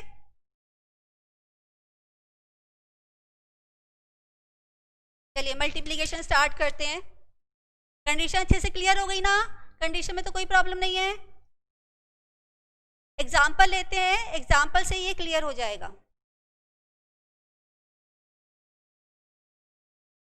मैं कह रही हूँ मुझे ए बी निकालना है। ठीक है, ए मैट्रिक्स मुझे दिया हुआ है 1 2 3 4। एक मैं नंबर वाला ले लेती हूँ, एक ABCD वाला। दोनों नंबर वाले लूंगी तो बेटर क्लियर नहीं हो पाएगा। ठीक है, ये ऑर्डर मेरा क्या था 2/2 और ये वाला था 2/2। सिंपल सा छोटा सा, अभी डिफरेंट ऑर्डर्स वाला भी ले लेंगे। इस 2 से ये 2 कैंसिल हो गया, तो AB का ऑर्डर आएगा क्या? पहले तो मैं ऑर्डर लिख लेती हूँ। 2/2 जो बचता है वो ऑर्डर आता है। ठीक है, 2/2 आएगा तो यहाँ पे क्या आएगा? A11 A12 A21 A22। Elements के नाम ये उनके नाम है। अब नंबर क्या है मुझे नहीं पता, लेकिन एलिमेंट्स का अपना एग्जिस्टेंस ये है। इस रोल नंबर वाला एलिमेंट यहाँ आएगा। ठीक है, अब मुझे A11 की वैल्यू निकालनी है। A11 का मतलब है ये वाला 1 किसके लिए है? मेरा रो के लिए। पहला वाला हमेशा रो के लिए होता है और दूसरा वाला कॉलम के लिए होता है। ध्यान से समझना, 2 बार 3 बार 4 बार तो मैं खुद समझाने वाली हूँ, उसके बाद प्रॉब्लम आई तो दोबारा भी समझाऊंगी, लेकिन बस थोड़ा सा एफर्ट्स डालो और समझने की कोशिश करो। फर्स्ट वैल्यू चाहे ऑर्डर की हो चाहे एलिमेंट की हो, रो को रिप्रेजेंट करती है और दूसरी वाली कॉलम को। A11 का मतलब है कि फर्स्ट वाले में से, पहले वाले में से रो ले लो और दूसरे वाले में से फर्स्ट कॉलम ले लो। पहले वाले में से फर्स्ट रो ले लो और दूसरे वाले में से फर्स्ट कॉलम ले लो। ठीक है, अगर हम ऐसा करते हैं, पहले वाले से फर्स्ट रो, दूसरे वाले से फर्स्ट कॉलम लिया, क्या हो जाएगा 1 इंटू ए प्लस 2 इंटू सी। इसको कॉरेस्पॉन्डिंग से, इसको इसके कॉरेस्पॉन्डिंग से हमने मल्टीप्लाई कर दिया। अब मैं फर्स्ट रो पे ही खड़ी हूँ, सीढ़ी नीचे नहीं उतरी हूँ, फर्स्ट रो पे ही खड़ी हूँ, फर्स्ट रो पे खड़ी हूँ, लेकिन फर्स्ट रो के साथ मुझे अब सेकंड कॉलम कंसीडर करना है, फर्स्ट कॉलम नहीं करना। तो फर्स्ट रो, अब मैं इसको भूल जाऊंगी, सेकंड कॉलम को कंसीडर करूंगी। क्या लिखूं यहाँ पर, क्या लिखना चाहिए यहाँ पर मुझे, 1 into b plus 2 into d. 12 से पहले इतना पार्ट करते हैं, फिर सेकंड रो पे चढ़ेंगे। पहले हम फर्स्ट रो पे हैं, टॉप पे खड़े हैं, टॉप पे मेंटेन रहना है। फर्स्ट रो फर्स्ट कॉलम, पहले वाले मैट्रिक्स की फर्स्ट रो ले लो, दूसरे वाले मैट्रिक्स से फर्स्ट कॉलम ले लो। फर्स्ट रो ले ली, फर्स्ट कॉलम ले लिया, कॉरेस्पॉन्डिंग वैल्यू से मल्टीप्लाई करते जाओ। 1 इंटू ए प्लस 2 इंटू सी। फिर फर्स्ट रो सेकेंड कॉलम, यहाँ पहले वाले से फर्स्ट रो, दूसरे वाले से सेकेंड कॉलम, तो 1 into b 2 into d. Clear हुआ? अब आ जाओ जी सेकेंड कॉलम पे। हम सेकेंड रोज पे, सेकेंड रो पे क्यों आ गए, क्योंकि मैम थर्ड कॉलम था ही नहीं। थर्ड कॉलम होता तो मैं यहाँ पर भी कुछ ना कुछ जरूर लिखती, फर्स्ट रो थर्ड कॉलम के साथ, लेकिन यहाँ तो थर्ड कॉलम है ही नहीं, हम थर्ड कॉलम पे नहीं जा सकते। ठीक है,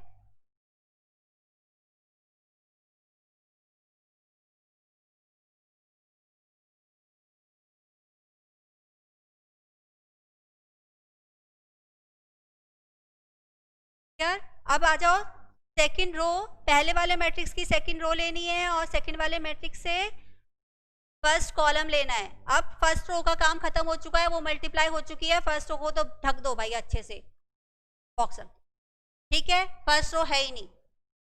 अब second row first column, second row को फर्स्ट कॉलम से मल्टीप्लाई करो, 3 into a plus 4 into c, 3 into a plus 4 into c. अब second row second column, second row second column, first column का भी काम खत्म, 3 into b plus 4 into d, और order मुझे क्या मिल गया, बाई 2। जितना सिंप्लीफाई कर सकते हैं उतना कर देंगे, a plus 2c plus 2d, 3a plus 4, 3b plus 4। पहले इसको नोट करो, थोड़ा समझो, फिर एक और क्वेश्चन करते हैं।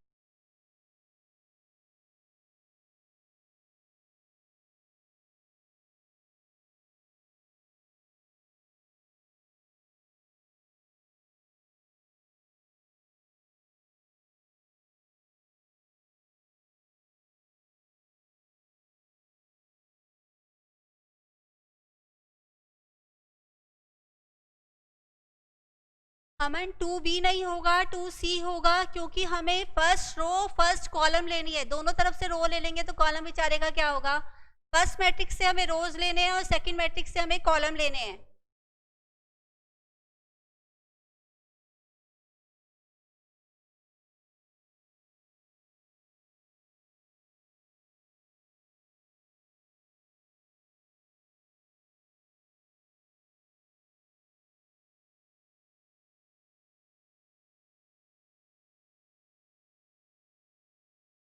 ठीक है, क्लियर है? अब एक क्वेश्चन लेते हैं हम इस पे बेस्ड, ए बी निकालना है हमें। ये मेरा फर्स्ट क्वेश्चन था, अब हम एक और क्वेश्चन ले रहे हैं, ए बी निकालना है। ए मुझे दिया हुआ है 5 6, ठीक है, मुझे दिया हुआ है 1 2। एकदम से मल्टीप्लाई करना स्टार्ट कर दूं या क्या करूं, पहले क्या करूंगी, मल्टीप्लिकेशन में हमेशा फर्स्ट स्टेप क्या करना है, मुझे कंडीशन चेक करनी है। कंडीशन चेक करो फास्ट। फर्स्ट मैट्रिक्स का ऑर्डर क्या होगा, कितनी रोज हैं, 1 2, कितने कॉलम्स हैं, 1 2 3। सेकेंड मैट्रिक्स में 1 2 3, 3 रोज हैं, कितने कॉलम्स हैं, ठीक है। अब इससे ये मेरा कैंसिल हो जाएगा, तो रिजल्टिंग मैट्रिक्स क्या आने वाला है, 2 by 2 ऑर्डर का। ये मैंने क्या किया, अब छोटा सा साइड में लिख लिया 2/2 का आएगा, क्योंकि मुझे अभी याद नहीं है कि क्या क्या छोड़ना है। इसके लिए मैं यहाँ पे शॉर्टकट में लिख 2/2 का आएगा तो 4 एलिमेंट होंगे। इतना मुझे क्लियर है, इतना मुझे आ चुका है। ठीक है, ये मैंने साइड में लिख लिया अपनी सेफ्टी के लिए कि भूल जाऊंगी तो यहाँ से देख लूंगी। ठीक है, अब हम मल्टीप्लाई करते हैं कि A11 निकालना है, मतलब फर्स्ट मैट्रिक्स का फर्स्ट रो ले लें और सेकंड मैट्रिक्स का फर्स्ट कॉलम, A का फर्स्ट रो और B का फर्स्ट कॉलम। 1 का मतलब क्या हो गया, तो A मैट्रिक्स का फर्स्ट रो और B मैट्रिक्स का फर्स्ट कॉलम। ठीक है, फर्स्ट मैट्रिक्स का रो कॉलम ये वैल्यू आ गई, इनको मल्टीप्लाई करो, क्या बनेगा, लिखो, पहले आप लिख लो, तो फास्ट फास्ट लिख लिया। 1 + 3 × 2 + 4 × 3। ठीक है, अब मैम 1 2 निकालना है, मतलब ए मैट्रिक्स की फर्स्ट रो और बी मैट्रिक्स का सेकंड कॉलम, फर्स्ट मैट्रिक्स का फर्स्ट रो और सेकंड मैट्रिक्स का सेकंड कॉलम। चलो लिखो अब इसको, स्टेप को। फर्स्ट रो में खड़े हैं तो फर्स्ट रो पे लिखना है, ऊपर नीचे नहीं जाना कहीं पे भी, मतलब वैल्यू कहाँ जाएगी, यहाँ पर। तो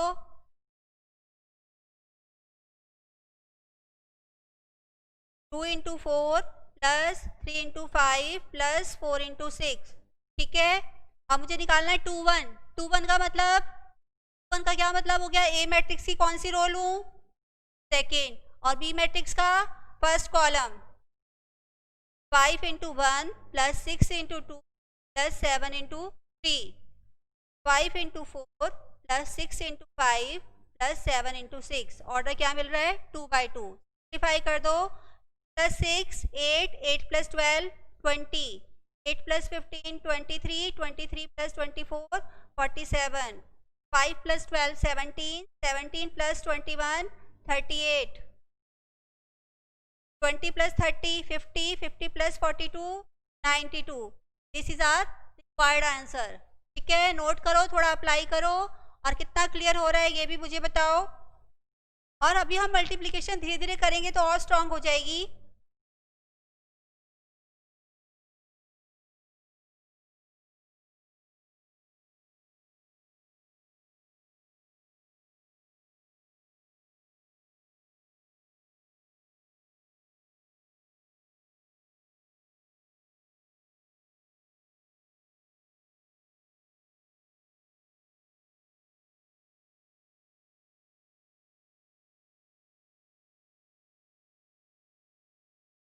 ठीक है जी, क्लियर, सबको समझ में आ रहा है, कोई प्रॉब्लम तो नहीं है।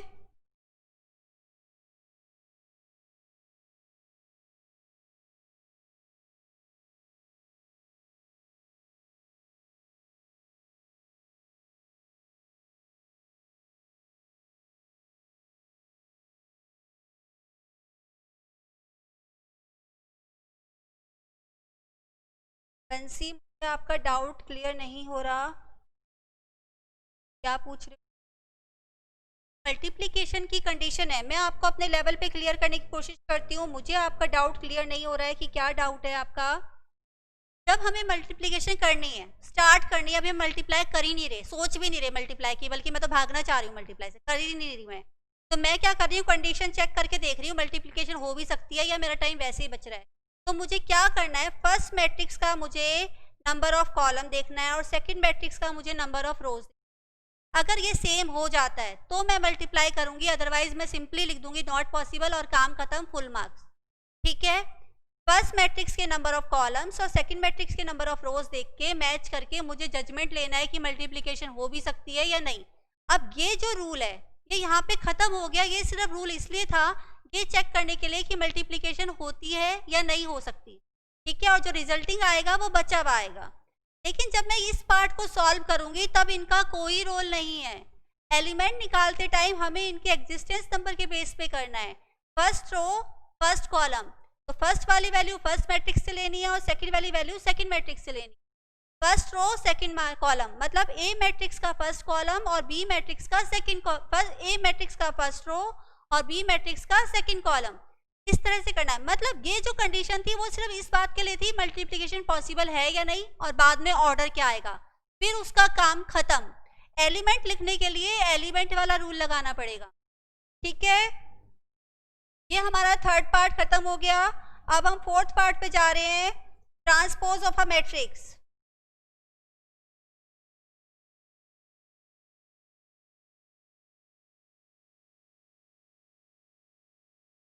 फोर्थ पार्ट हमारे उसका सिलेबस का यूनिट ए का पार्ट ए का ट्रांसपोज ऑफ अ मैट्रिक्स, ठीक है।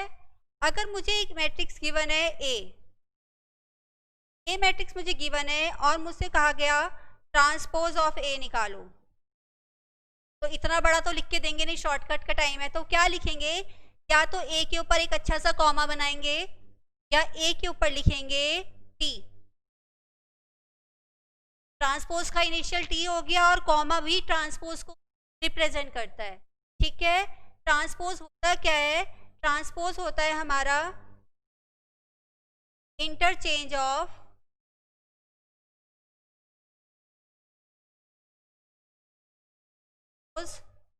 कॉलम्स, ठीक है। अब मैंने सपोज फॉर एग्जांपल एक मैट्रिक्स लिया 1 2 5 6, ठीक है। मुझसे मांगा गया है A transpose rose into columns, जितनी भी रोज है उन्हें कॉलम्स में लिख दो, जितनी भी रोज है उन्हें कॉलम्स में लिख दो। ये मेरी फर्स्ट रो थी, इसे कॉलम में लिख दो। मेरी सेकंड रो थी, इसे कॉलम में लिख दो। ये क्या हो जाएगा, इसका ट्रांसपोज।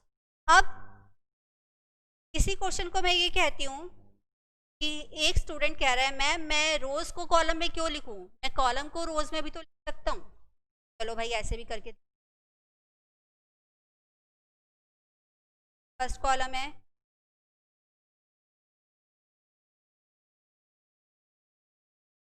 सेकंड कॉलम,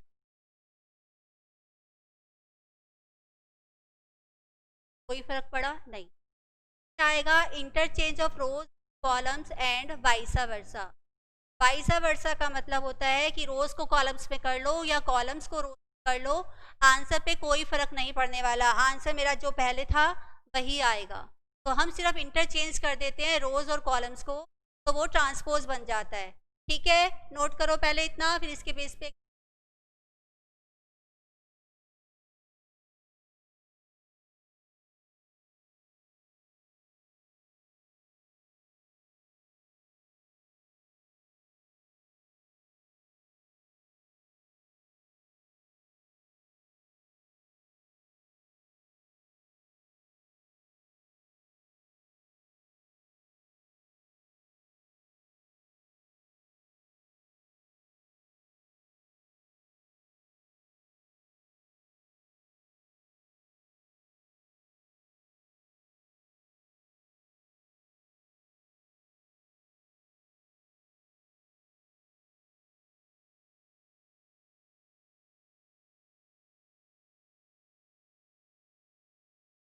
इसी क्वेश्चन का एक एक्सटेंडेड पार्ट करते हैं। ये ए क्वेश्चन था जिसमें आपने ए ट्रांसपोज निकाला गया। अब अगर मुझसे बी एक पार्ट मांगा जाता है कि ए ट्रांसपोज का ट्रांसपोज निकालो, करो जरा फास्ट मुझे इसका। ए ट्रांसपोज का ट्रांसपोज क्या किया था, उसको फिर से उल्टा कर दो।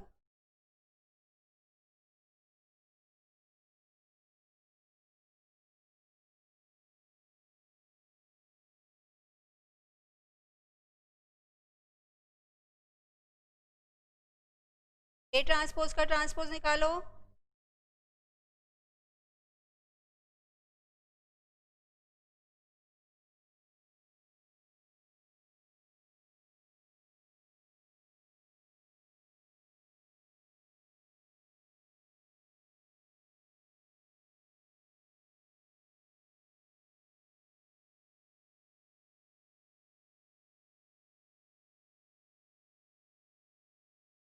अब ए ट्रांसपोज का ए ट्रांसपोज जब मैं करती हूँ, जैसे हम पहले भी कई बार बात करते हैं, एक पेन है तो मैंने पर्स करा, एक बार और करूँगी वापस का वहीं पहुँच गए जिस कंडीशन में पहले था। तो पहले जब मैंने इंटरचेंज किया उसको दोबारा से इंटरचेंज करूँगी, मेरे पास क्या आने वाला है, ओरिजिनल मैट्रिक्स। तो बिना सॉल्व करे मैं टिक कर सकती हूँ इसी मैट्रिक्स के ट्रांसपोज का ट्रांसपोज खुद वो मैट्रिक्स होने वाला है। ये हमें टिक करने के लिए आता है एमसीक्यू में, और हम क्या करते हैं, ए को सॉल्व करते हैं, ट्रांसपोज निकालते हैं ये, फिर मैं क्या करूँगी, इसका ट्रांसपोज निकाल के चेक करूँगी, 1 4 5 3, मैं बताऊँगी ए। तो इतना टाइम हमें नहीं वेस्ट करना, टाइम बहुत प्रेशियस है। कैसे लिखेंगे ए, ठीक है, क्लियर। चलिए जी, ट्रांसपोज हो गया। नेक्स्ट आता है हमारा पार्ट बी। पार्ट बी में हल्का सा हमारा डिटर्मिनेंट का पार्ट टच होता है मैट्रिक्स में, और डिटर्मिनेंट हम निकालते कैसे हैं। सबसे पहले डिटर्मिनेंट ऑफ अ मैट्रिक्स,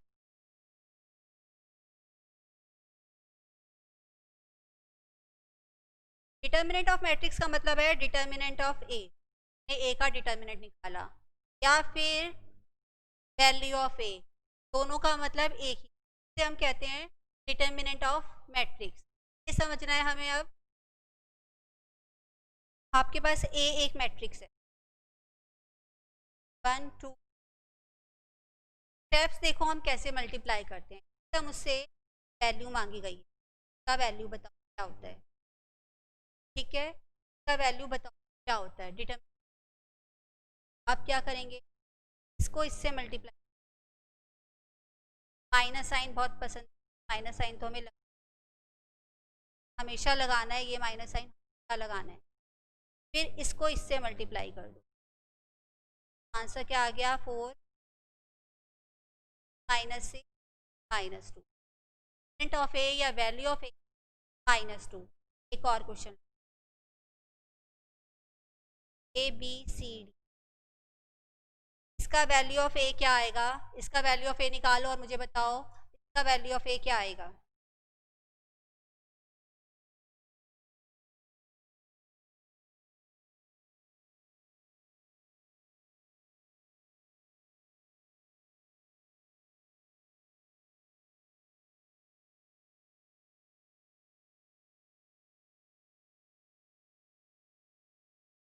बात नहीं जतिन, अभी एक बार दोबारा कर लेते हैं, ट्रांसपोज का ट्रांसपोज कैसे हुआ।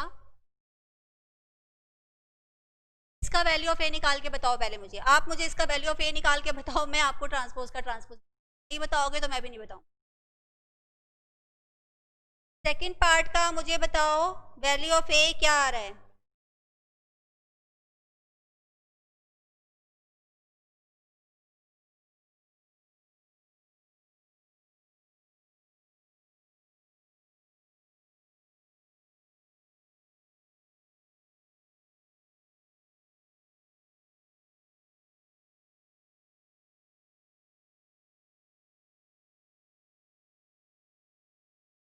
सबके आंसर आ गए, आपका आंसर नहीं आया मेरे पास।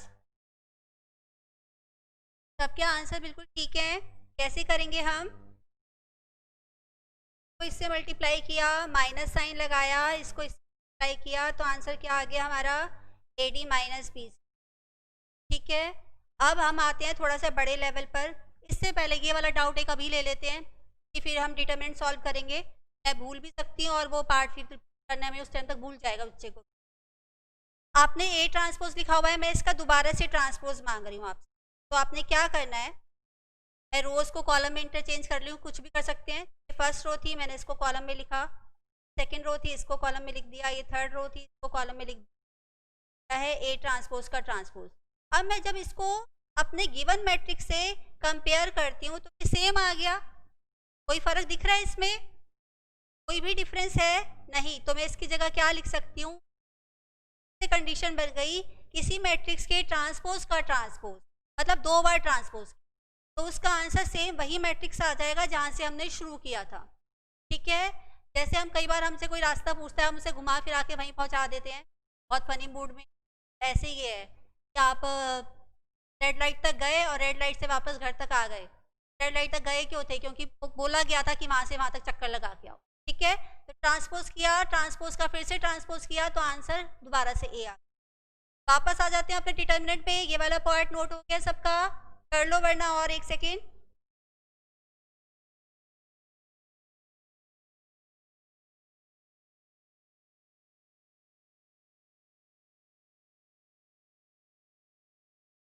ठीक है जी, नेक्स्ट क्लास में करवा दूंगी, लेकिन डिटर्मिनेंट का थोड़ा सा मुझे पार्ट कराने दो अभी 3/3 का, वरना वो हमारे को पिक करना दोबारा से प्रॉब्लम होगी। Thank you Jatin. अब हम आते हैं मेन मैट्रिक्स पे। अभी तक तो बहुत क्यूट सा क्वेश्चन किया, छोटा सा क्वेश्चन, इधर लाइन घुमाई, इधर से इधर लाइन घुमाई, हो गया। अब इसको थोड़ा सा बड़ा करना है, लेकिन पैटर्न यही फॉलो करेंगे। इसका लेवल थोड़ा बड़ा हो गया जो हमें दिखाने के लिए डरा। ठीक है, अब मैंने एक एग्जाम्पल लिया, ABCD की फॉर्म में ले लेते हैं, जिससे पता चले बच्चों को। कर लेते हैं तो वो मल्टीप्लाई हो जाता है। अब मैं क्वेश्चन ले रही हूँ AB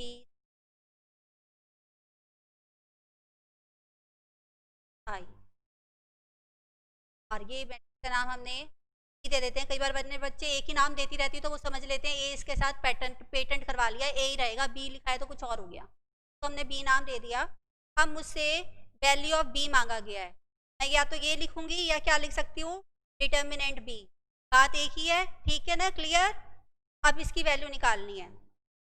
अब मैं क्या करूंगी, वैसे हम कैसे भी कर सकते हैं, लेकिन अभी मैं एक ही लाइन से सिखाऊंगी जिससे नॉन मैथ्स के जो बच्चे हैं वो इजीली पिक कर लें। मैंने फर्स्ट रो को बॉस मान लिया, ये बॉस बन गया। इसका एलिमेंट नंबर लिखा, इसका मैंने एलिमेंट नंबर लिख दिया। ठीक है, अब मैं इन तीनों नंबर को लिखूंगी। ठीक है, बीच में हम माइनस साइन लगाते हैं, ये भी मैं बताऊंगी, लेकिन धीरे धीरे चलेंगे। अभी आप मान लो माइनस साइन लगाते हैं, माइनर कोफैक्टर पे जाएंगे तो बताऊं। आपने तीनों एलिमेंट लिखने हैं और जो सेंटर वाला है उसके आगे माइनस लगा देना है, इतना काम किया। ठीक है, समझ लो, नोट बाद में करना, पहले समझ लो। एक बार ये चीज समझ में आ गई ना तो फिर कोई प्रॉब्लम ही नहीं है। ठीक है, अब आपने क्या करना है,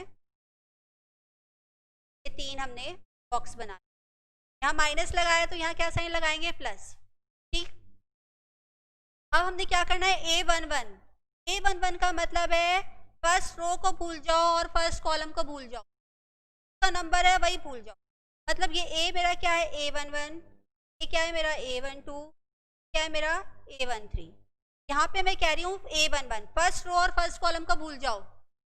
जो बच रहा है उसको लिख लो इस बॉक्स के अंदर, क्योंकि इसके लिए भूले हैं ना। क्या बच रहा है, EFHI, तो EFHI। ठीक है, 1 का मतलब है फर्स्ट रो को भूल जाओ, फर्स्ट कॉलम को भूल जाओ, जो बचा है वो लिख लो। 1 2, फर्स्ट रो को भूलो और कौन से कॉलम को भूलने वाले हो, क्या लिखा है, कौन से कॉलम को भूलोगे, 2 को। क्या बचा, DFGI। ठीक है, first row third column, first row तो भूले ही हुए हैं, थर्ड कॉलम को और भूल जाते हैं। क्या बचा, DEGH। कितना क्लियर हुआ, जैसे मैंने लिखा है वैसे वैसे अपनी कॉपी में लिखो, और बाद में मैच करना ये सेम बना या नहीं बना, बाद में आगे चलेंगे। पहले इतना स्टेप लिखो, और प्रॉब्लम है तो मुझे बताओ। बस इतना सा स्टेप सीखना है, क्योंकि बाकी कुछ भी नहीं है, फिर तो आ गया।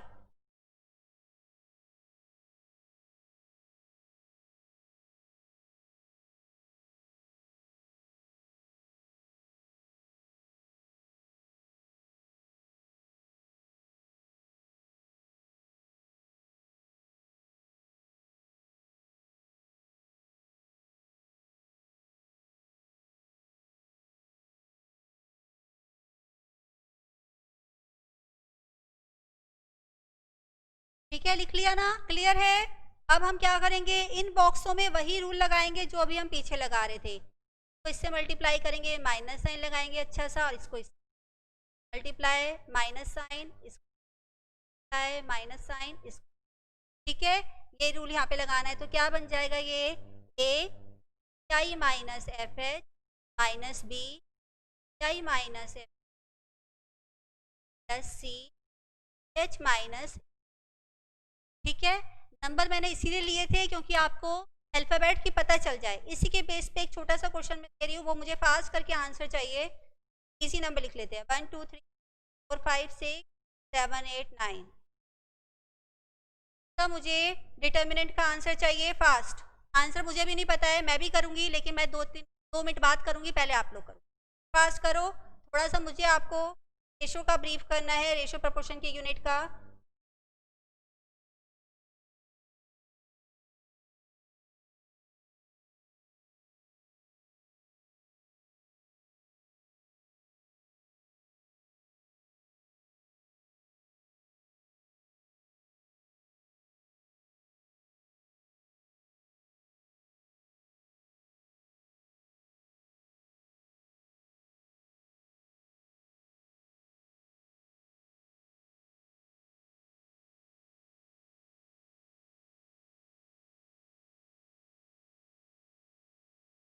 ठीक है, स्टार्ट करते हैं। पहले हमें इसको क्या बॉक्स बनाना है, 1 -2 बॉक्स बनाओ अच्छे से। इसका मतलब क्या था, 1 1 फर्स्ट रो फर्स्ट कॉलम छोड़ दो, क्या बचा 5 6 8 9। फर्स्ट रो तो छोड़ ही रहना है, सेकंड कॉलम छोड़ दो 6 7 9। फिर फर्स्ट रो छोड़ी हुई है, थर्ड कॉलम और छोड़ दो 4 5 7 8। मल्टीप्लाई आप लोग कर सकते हो, मल्टीप्लाई आप लोग होमवर्क में करोगे, हम आज नहीं कर रहे। इस पार्ट का सॉल्यूशन आप लोग करोगे घर पे, तभी आप प्रैक्टिस भी कर लोगे। ठीक है, एक छोटा सा पार्ट और करवाना है, कोऑपरेट करो। कि मैं इसलिए बोल रही हूँ, अगर वो पार्ट आज आप कर लेते हो तो नेक्स्ट क्लास में जो आपको दोबारा से पूरा दिमाग को अपने खोलना पड़ेगा, बेचारे को परेशान करना पड़ेगा, इतना सारा फ्यूल वेस्ट जाएगा उसका, वो आज ही लगा लो तो आज थोड़ी सी स्पीड माइलेज बहुत अच्छी आ जाएगी। ठीक है, क्या है क्रैमर्स रूल, इसके ऊपर बेस्ड हमारे पेपर में 100% क्वेश्चन।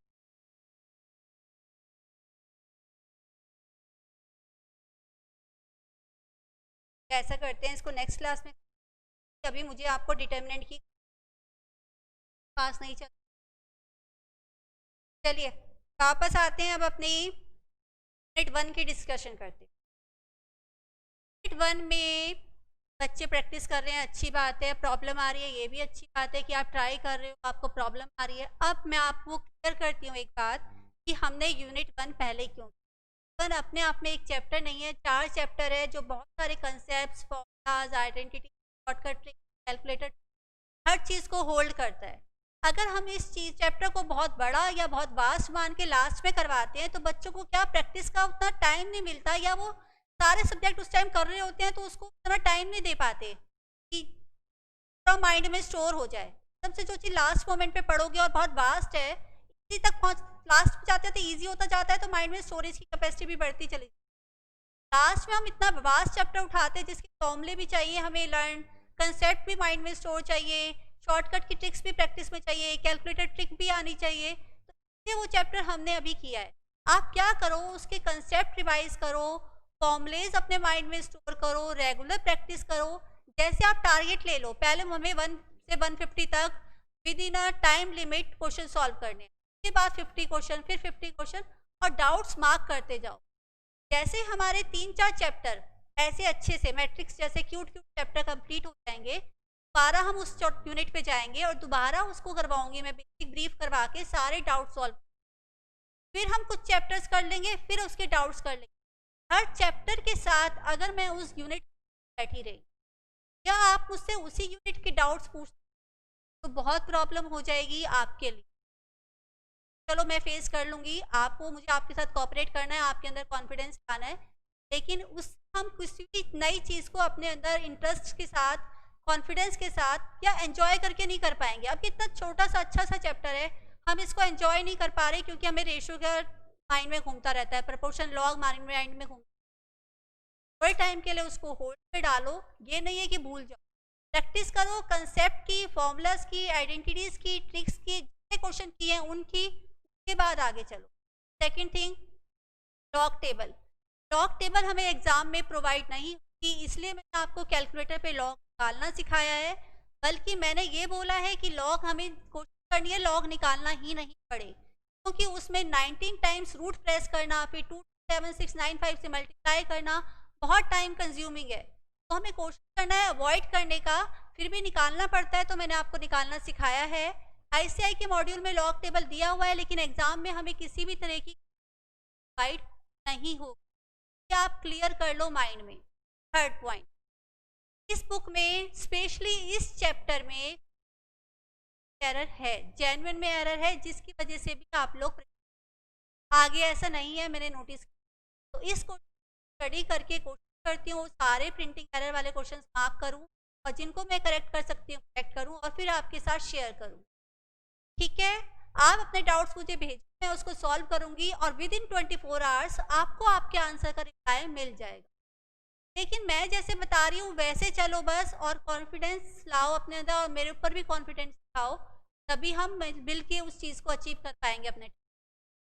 ठीक है, दैट्स ऑल फॉर टुडे। आज जो हमने पढ़ा है उसको अच्छे से रिवाइज करना, कंसेप्ट को, कंडीशन माइंड में होनी चाहिए। नेक्स्ट क्लास में मैं आपसे कंडीशन, क्या क्या कंडीशन, और जैसे ही मैट्रिक्स के बाद एक और चैप्टर हमारा कंप्लीट होता है, मैं आपका सरप्राइज टेस्ट भी लूँगी। सरप्राइज बोल दिया है कि सरप्राइज कैसा हुआ मैम, सरप्राइज होगा इस तरह से, आपको मुझे उसमें फुल मार्क्स, मैं आपसे ऑन द स्पॉट बोलूँगी 10 मिनट का टेस्ट है और आपको मुझे फुल मार्क्स ला के देने हैं, ये सरप्राइज है बस। और एक चैप्टर और करवाने के बाद लूँगी, तो आप अभी से इसके लिए फोकस करो। रेशो वगैरह जहाँ तक है मैं कवर नहीं करूँगी, करूँगी तो बहुत बेसिक प्रॉपर्टीज, आइडेंटिटीज, थोड़ा थोड़ा उसको रिवाइज करते जाओ। और जैसे मैं बोल रही हूँ उसकी कंडीशन इंपॉर्टेंट है, क्योंकि क्वेश्चन सॉल्व करने में टाइम लगता है, और टाइम हमें कितना मिल रहा है, 1 मिनट का with oval filling time, question reading time.